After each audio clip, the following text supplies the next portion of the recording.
Cricket ஃபேன்ஸுக்கு வணக்கம். இந்த உலகக்கோப்பை தொடங்கறதுக்கு முன்னாடி நம்ம சேனல்ல ஒரு வீடியோ போஸ்ட் பண்ணியிருந்தோம். அதாவது இந்த சின்ன சின்ன டீம்ஸ் எல்லாம் அவங்களுடைய நோக்கம் டிராஃபி அடிக்கிறாங்களோ இல்லையோ, பெரிய டீமை டிசப்பாயின்மெண்ட் பண்ணணும், ஏதாவது ஒரு மேட்ச்ல அது நடக்கும் அப்படிங்கிற மாதிரி எதிர்பார்த்தோம்.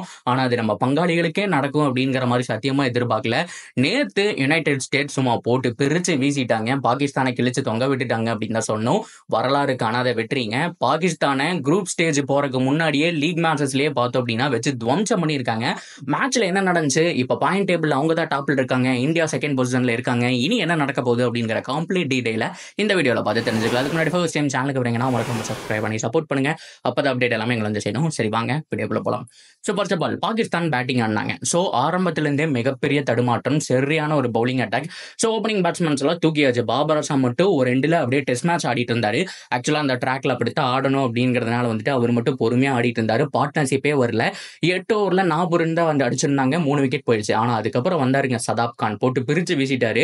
8 ஓவர்ல 40 அப்படின்னு இருந்த மேட்சை மனுஷன் எங்கேயோ கொண்டு போய் விட்டாருன்னு சொல்லணும். ஆல்மோஸ்ட் 12 ஓவர்ல 97 ரன்ங்கிற மாதிரி போனாங்க.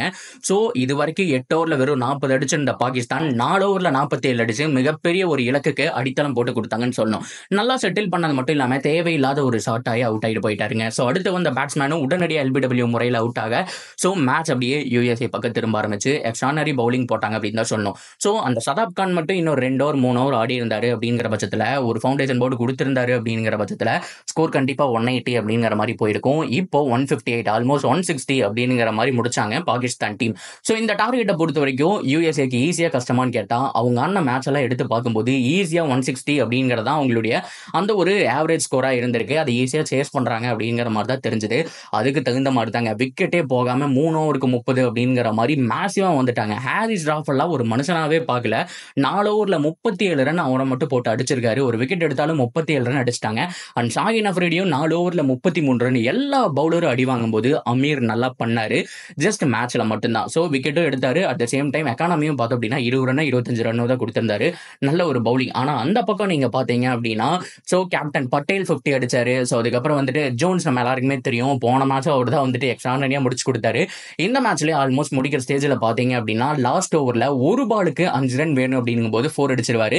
மேட்ச் வந்துட்டு டிராவ் ஆயிடும். சூப்பர் ஓவர் போகும். ஸோ இந்த சமயத்துல நல்லா போட்ட அமீரையே ஒரு ஓவர் கொடுக்கலாம்பா அப்படிங்கிற மாதிரி கூப்பிட்டா பாகிஸ்தான் மிகப்பெரிய வேலையை பார்த்து விட்டார். அவர் எத்தனை எக்ஸ்ட்ராஸ், கிட்டத்தட்ட 11 ரன் தான் அவங்க அடிச்சாங்க.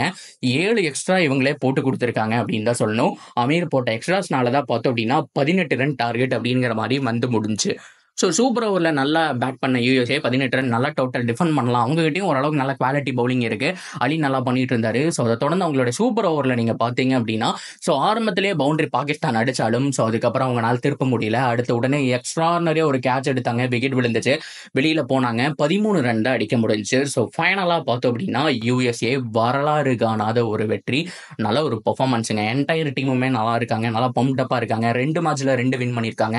இப்போ இந்த குரூப் தான் நம்ம இந்தியா குரூப்ல டாப் ஆஃப் த டேபிள் யார் இருக்காங்க அப்படின்னு கேட்டீங்கன்னா யூஎஸ்ஏ. ஒரு 5 நாள் முன்னாடி இது நடக்குமான்னு கேட்டா நடந்திருக்காதுன்னு தான் சொல்ல முடியும். ஆனா இப்போ யூஎஸ்ஏ கண்டிப்பா டாப் 2க்குள்ள வந்துருவாங்க போல. ஏன்னா அடுத்த மேட்ச் அவங்களுக்கு 2 சப்ப டீம் கூட தான்.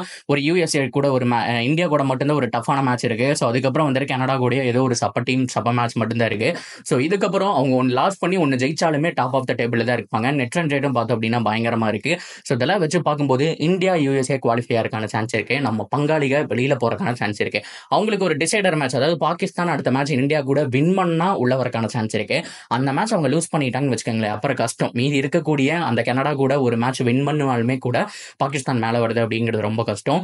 ரொம்ப ரொம்ப இன்ட்ரெஸ்டிங்கா போயிட்டு இருக்கு. இந்த குரூப் ஸ்டேஜ்ல இந்தியா யூஎஸ்ஏ முடிச்சாங்க அப்படின்னா இந்தியா மாதிரி டீம் கூட யூஎஸ்ஏ அவ்வளவு தூரம் ஃபைட் பண்ணி அவங்க ஹோம் கிரவுண்ட்ல நாங்க தாண்டா ராஜா அப்படிங்கிற மாதிரி மேல வந்து நிற்பாங்க. என்ன நடக்க போகுது அப்படிங்கிறத பொறுத்து இருந்து பார்க்கலாம். ஸோ எத்தனை பேர் நேற்று நைட்டு தூங்கிட்டீங்க, காலையில இருந்து ஹைலைட்ஸ் பார்த்தீங்க, நம்ப முடியாத விஷயமா இருக்கா என்ன அப்படிங்கிறத தாராளமாக கமெண்ட் செக்ஷன்ல சொல்லுங்க. தொடர்ந்து அப்டேட்டுக்கு சேனலோட இணைஞ்சிருங்க, மறக்காம சப்ஸ்கிரைப் பண்ணி சப்போர்ட் பண்ணுங்க.